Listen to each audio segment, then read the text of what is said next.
Hi, I'm Jim Blower. We're going to look at the Tier 4 14-foot backhoe loaders from JCB. Behind us we have a 3CX14, a 3CX14 Super and the 4CX. All 14-foot dig depths. We're going to go and look at each one a little bit closer. Here we have the 3CX14. 1 cubic yard bucket up on the front, 74 horsepower Tier 4 final engine, a 4-speed manual transmission and triple gear pumps in the hydraulic system. 9'3" cab height, fixed seat as standard and no toolbox. Moving over onto the 3CX14 Super, a 1.4 cubic yard bucket up on the front, a 91 horsepower Tier 4 interim engine, power shift transmission, piston pump hydraulics and a full-size cab, a 9'9" cab height, the 3CX14 Super. And then lastly in the range, the 4CX14 Super. The big front wheels up on the front to give more stability, more ground clearance, 3 steer modes, the 2-wheel steer, the crab steer and the 4-wheel steer. 109 horsepower engine, Tier 4 interim, power shift transmission and again piston pump hydraulics in the hydraulic system. Let's take a closer look at the 3CX14 Super. So here we have the 3CX14 Super and we'll do a little walk around on that. And as we go through the machine, we're going to point out all the features and benefits of it. And they come back to 2 key features. We're trying to improve the machine for productivity and efficiency. Productivity, moving as much dirt per hour as possible, and efficiency is moving as much dirt per gallon of fuel burned. So all those things refer back to one of those 2 features. So starting up at the front, the 1.4 cubic yard bucket up here on the front, large front bucket. So every time we go into the pile and get a bucket full of dirt, we're taking as much as we possibly can. 1.4 is the smallest. We go all the way up to a 2 cubic yard bucket depending on the application. The cutting edge on the bottom is reversible, so it's unbolt it, spin it around, you got another cutting edge on there. This top edge on the top is parallel to that cutting edge. So the operator can look down from the cab, watch the bucket and see what angle the bucket's going into the pile at. So the flat top edge parallel to the cutting edge. So with a large front bucket on there, we're able to have the power to push it around and fill it into the pile. So we have solid structures behind the bucket. The loader arm design, a good solid set of loader arms, with a flat plate, a U-pressing on the inside to give us a good solid structure to lift from. Coupled between the 2 arms is this torsion tube down the bottom. It's low, it's big, it takes all the twist and all the play out the loader arms to give us a good solid structure to the arms just to go up and down. We don't have any flexing around with these loader arms. So good solid structures. So with the solid structures, we can then put a lot of power behind it. Over 6,500 pounds is standard on this machine of loader lift, 13,500 pounds of bucket breakout force. So good power for that large front bucket.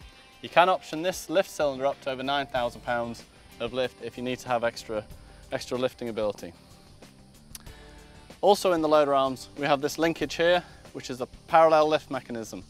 So mechanical parallel lift. So as the loader arms are lifted, the bucket stays parallel to the ground, both in the raise and the lower.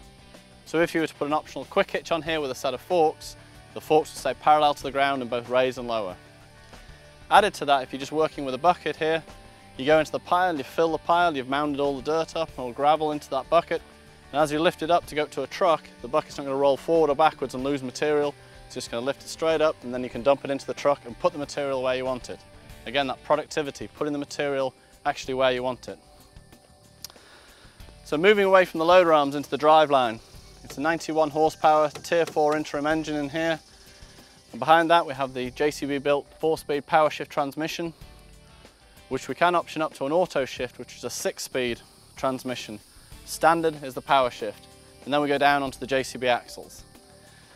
So the entire driveline built by JCB, designed specifically for this machine. And some of those things you can look at as we go around. The front axle, the differentials are offset to one side, so the drive shaft now comes alongside the engine, not all the way underneath it. So if it comes up to the side, we can get it up and out of the dirt. We can lower the engine down, gives us a lower centre of gravity for the machine for stability, gives us good visibility down to the front because we've lowered the engine down. And as I said, we get the drive shaft out of the dirt. The front axle itself, the steering cylinder is behind the axle and it's up high, so it's protected. If we were to hit anything on the job site, we'd be hitting the main axle instead of the steering cylinders. Large final drives on both the axles, so So a lot of oil in here to cool that final drive down as we're running around the site. Composite fuel tank reduces contamination and water in the fuel for that Tier 4 interim engine. Round onto this back axle, limited slip differentials in the rear.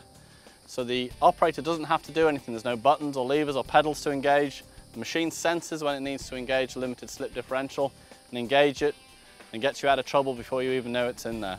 So limited slip differential standard in the rear axle. So round onto the back end of the 3CX14 Super. Starting with the stabilizers here, very wide stabilizer stance, gives us good stability to lift or to dig with the back end of the machine. We have good stability without the machine, as I mentioned before, lowering that center of gravity with lowering the engine, the hydraulic tank and the fuel tanks. The machine has a very low center of gravity. Coupled with a very wide stabilizer stance, we've got a very stable platform to dig and to lift from. This is a flip pad here. So we got down onto the concrete asphalt side. You can flip it over so these cleats dig into the dirt to give you more grip when you're working on the open dirt site. Into the rear frame of the machine. 2-inch thick top and bottom plates, good solid structures. All that digging power and lifting power that we want in the backhoe has got to be held within the machine. So these top and bottom plates give us good solid structure throughout the machine. They're spread wide apart so we can get in for service access should we need to get up into the valve block or into the swing cylinders. So good access in. The hoses that come through the king post. The king post is moving side to side and the boom is moving up and down. So these hoses are constantly rubbing against each other as the back end's working. So we mount these in a manifold. So we've got the hoses going from here through a guide so they're not rubbing against each other, and then they're clamped on the other side up into the boom. All to prevent that hose rubbing against each other and failing. We've got a swing lock here, put that pin up to the front to stop the boom swing for travel. There's a boom lock here, operated from inside the cab to lock the boom up into the lock position for traveling. The boom itself, it's a box style boom, so everything goes inside the boom as much as possible, so we don't have any hoses hanging out the outside of the backhoe. Everything's protected, it's inside, so if you're working around a trench box, around trees, you're going to be hitting the steel of the boom and not the hoses and cylinders hanging on the outside. Good solid structures throughout. An example of that is this keyhole casting here. This casting piece with the arrow on the top goes all the way through the boom. It's one solid piece and it pulls the stress away from one area. So good solid structures gives us a good solid strong boom. Working down to the dipper, this is an extending dipper with extra dig on there, and the narrower, smaller part of the extra dig is the part that goes out. And the reason for that is when you reach this boom out, you're sending the lighter part out and keeping the heavier part on the tractor. Again, adding to that stability. You can do more when the bucket's all the way out there because you're sending the lighter part out and keeping the heavier part on the tractor. With all extra digs, there is wear in there because this moves in and out. And to adjust that, we've got these 4 bolts on either side, so 8 bolts in total. And to adjust it, you just undo the nut, crank in the bolt, and it takes all the slop. The shim is on an angle, so as it pushes it in, it pushes up the slide to take the slop out up and down. And as you push them in, it takes the slop out from side to side. So fully adjusting that extra dig to stop that slop. When you come back and spot the trench, you don't get the rattle. You just tighten 8 bolts up and you keep the machine working in the optimum performance. Again, that productivity, keeping the machine working, pulling dirt out of the trench, that productivity that we're looking for. Another thing with productivity is the length of the boom and the dipper. It's almost equal on this machine, allowing us to bring the bucket all the way up to the king post area here, so we can stretch it all the way out and dig a trench all the way close to the machine, so we've got a good workable trench, so we spend more time digging than we do repositioning the tractor. Again, that's productivity, keeping the machine pulling dirt out of the trench and keeping the productivity up. Round onto the back, here's the extra dig lock. Push the pin in, locks that extra dig for coming out. So when you're in travel mode, you've got the boom lock, the swing lock, and the extra dig lock, the whole back end's locked up for going down the road. So the tipping link here, there's 2 positions for the bucket link to go into. The position it's in here is the power position, closest to the cylinder that's providing the power, gives us maximum bucket breakout force. Moving this pin into the other position gives us more rotation. So when you're digging a vertical wall, say a graveyard or something where you need a square hole, it gives you more bucket rotation in this position. Also loading a truck, it closes the bucket in tighter to get up over the truck and stop losing material. Again, that productivity, keeping material in the bucket and putting it where you want it. So more bucket rotation in here, more power and bucket breakout force in this position. And again, you can adjust it. The tipping link as standard is this plain link here. Option is to put a lifting point on here, and that's where you would lift from if you need to get into any of those lifting applications. So that's the back end of the machine. Moving around to the rest of the tractor. On this side, again, limited slip in the rear. The hydraulic tank is mounted on this side, again down low to get that low center of gravity and stability. An external toolbox to put any grease guns and chains and straps into on the outside of the machine so you're not dragging them all up into the cab. And then last but by no means least is the cab and the operator's station itself. Available as an open canopy, or as you can see here, fully glazed cab with a heater as standard with a cab, or air conditioning that you can option onto that as well. Okay, so up at the front of the machine we've got a tilt steering column to adjust to the operator's comfort. Transmission controls just on the left hand side, forward and reverse with the gear selector for the power shift transmission. You've got an instrument cluster at the front with any warning lights that come on, air conditioning vents or heater vents around the front, two-wheel drive, four-wheel drive, switch on the right hand side. You've got your split brake pedals and your throttle down the bottom. Over to the side we have the manual loader controls on the manual control machines with a transmission disconnect button on the front.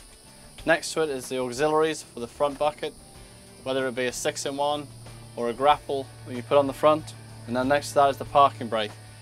It's a secondary braking system, so you can pull it on, pull the brakes on, and then lock it on as a parking brake. Just behind that we have our instrumentation on the side console. We have the instrument cluster with the fuel gauge, the tachometer, the clock, and the water temperature. This machine now does all of its daily checks itself.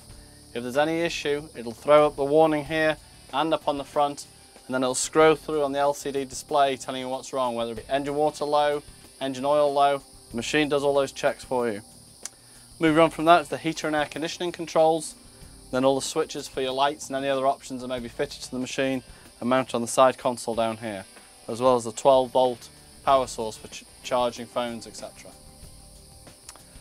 Moving around to the back, spin the seat around. So around to the back, a large opening window. The whole window opens up to give us great visibility down into the trench. We also have a rain peak sticking out the top here, so rain's not coming down if you do operate in the rain. Standard controls on the machine. Classic controls, wobble stick controls. These are your two sticks to control all the back end, and the extra dig is on a pedal. We option up from these and get rid of this whole tower and put servo controls into the seat, so you get even more comfort with the servo controls, and that's the easy control option. And new with the Tier 4 machine is the advanced easy control, whereas this right hand controller, when you spin the seat back to the front, becomes the loader control, and we get rid of all those manual levers. So everything is servo control in the advanced easy control machines. So there you have it, a backhoe loader for every application from the JCB range. The world's #1 backhoe loader, JCB.